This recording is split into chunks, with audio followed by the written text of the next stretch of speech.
Storm 1 is considered to be the black sheep of the Storm franchise, with being the one with less characters, features and game modes. Even with all of these issues, it is undeniable that this game laid the foundation of what the future Storm games would build upon. So come with me on a journey to explore the development of the first Ultimate Ninja Storm game. This game was initially launched in the West on November 4th, 2008 and only for the PlayStation system. At the time, this was the only Storm game that never came to the Xbox. After the release of the game, CC2 got a lot of complaints from the Japanese audiences for not releasing the game in Japan. After some time, on January 15, 2009, the game was also released in Japan. After 7 years, the game came out to the PC and Xbox One. As well, a remastered collection of all the Storm games was released for the 8th generation of consoles. At the start of the development, the team had a 6-month experiment phase where they tried and explored the capabilities of the PlayStation 3 when creating Storm 1. A lot of detail and depth went into creating the Konoha village, which plays an integral part of the game. The developers wanted to sell the in-game world to the players. Thanks to this and the lack of time, a lot of content was scrapped, like a new area which would represent the Forest of Death. The development process could be described as trial and error, where the developers tested a lot of things that could be added into the game, but due to limited time and budget had to improvise and balance all of the added features to provide the player a new 3D Naruto experience. Naruto Ultimate Ninja Storm is easy on the eyes. CyberConnect 2 did a fantastic job translating the look of the anime series into the PlayStation 3. What was their secret? Partially the number of polygons used to make the characters. Take Naruto as an example. In the PlayStation 2 Naruto games, his entire model was made out of almost 4,000 polygons. In Naruto Ultimate Ninja Storm, it takes almost 17,000 polygons to recreate the hyperactive ninja. The facial animations are superb in this game. CC2 used a mechanic called Super Anime Expression that was made in order to portray the character's emotions with higher detail, so that it looked more like the anime. All in all, it all started with the NU library. I assume that means Naruto Ultimate Library or something. The NU library was a game development library but developed by the former Namco. This is a library developed around 2001 for the purpose of displaying images.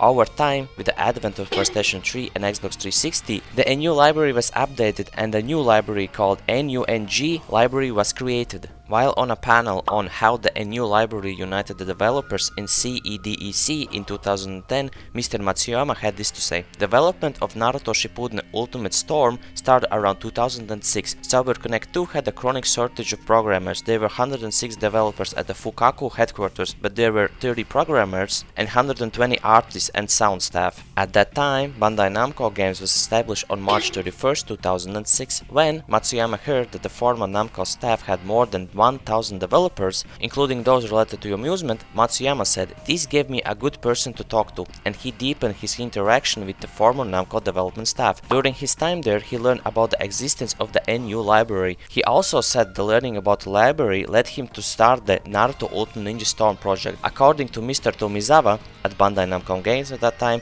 there were high barriers within the company to collaborate on multiple projects, and each project naturally had its own history and cultivation experience. Apparently, there were different design philosophies and workflows. The NU library was designed to be able to overcome these eternal walls and to reduce the labor involved in creating games by easily displaying 3D models, which was essential for the Storm series. In an interview with Siliconera, Nobu Taguchi, the localization manager at Namco Bandai, when asked, "You don't have to be a Naruto fan to be impressed by the game's graphics. How long has CyberConnect 2 been developing Naruto Ultimate Ninja Storm?" He had this to say: "CyberConnect 2 has been working on the game for over 2 years. Their first goal was to ensure that the transition from the PlayStation 2 to PlayStation 3 would be smooth, with overall goal of making the game as close as possible to what is shown on the anime. Creation of a special shading engine was key in making the game look and feel like the anime to the extent that players who play will feel as if they were directly interacting with the anime. After that, the team went into making sure the 2D to 3D transition would be smooth as possible, ensuring that the playability of the game would feel just as good, if not better than the previous PlayStation 2 versions. The results are stunning, and many who are now even fans of the series or anime have been captivated by its beautiful look and fluidity." In an interview with Gamasutra, Hiroshi Matsuyama answered a lot of questions regarding the new engine that was used for the first Storm game. When asked how did they manage to bring anime-like visuals to the PS3 system, Matsuyama replied, "Well, first of all, as you are aware, there are a lot of developers out there who use toon shading, and they use it in their CGs often, but as you notice on the screen, it feels a few ranks above the usual toon shading that's been used. So, as you notice, this is our special engine that that we have.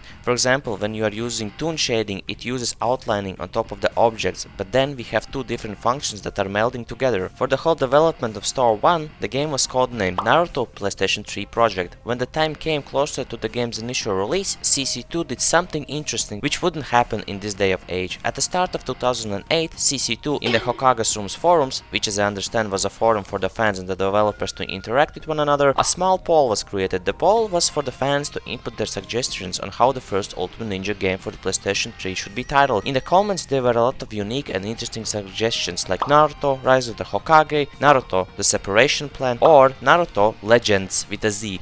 But in the end, we have to thank the user Gara FTW for suggesting the Storm title, which was later declared the winner. After that, they did another poll in which the fans could decide how the box art would look like from the Western release. Sadly, I was not able to find any other box art concepts except the main one and some forums where the art is discussed. In total, we have only 3 cover arts that are used for this game's release. The regular West's cover art, the limited edition art, which is basically the same image but Naruto and Sasuke are separated, and the Japanese release art. In my opinion, the Japanese art looks better than the West's. If you would pre-order the game in specific retailers like GameStop, Best Buy, Game Crazy or Amazon for $70, which was $10 more than the regular edition, you would get a deluxe steelbook case featuring alternative artwork with protective slipcover. Each copy of the limited edition comes with an exclusive soundtrack music CD featuring 18 original tracks, an individual numbered limited edition laser cell depicting Naruto and Sasuke in battle, and 2 exclusive limited edition collectible cards. Did you know that this Storm game actually had DLCs? Yeah, it turns out that CC2 were putting a heavy emphasis on DLCs, but thankfully these upcoming DLCs would be free. The DLCs include some new missions and around 10 new playable characters like the Sound 4, Asuma and Kuronai, and the first and second Hokage. The reception of this game was good.